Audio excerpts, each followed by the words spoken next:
The number of Americans who have mistakes on their credit reports is staggering. A 60 Minutes report exposed that most people cannot even correct the problems. CBS 2's Christine Sloan follows up.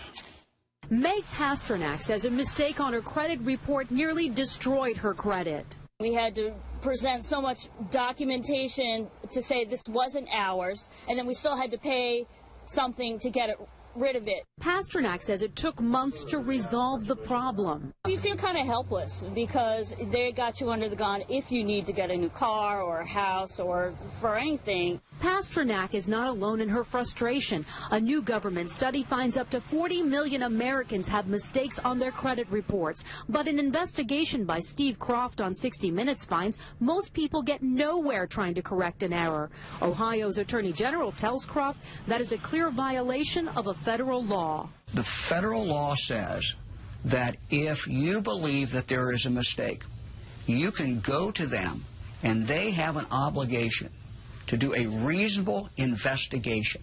They're not doing a reasonable investigation. End result, if we're successful, is a deletion of that record from your credit report. The credit pros in Newark help people fight agencies like TransUnion and Experian. All the information they receive from a customer, they translate it into a code. They don't forward the letter and the proof of payment to the creditor.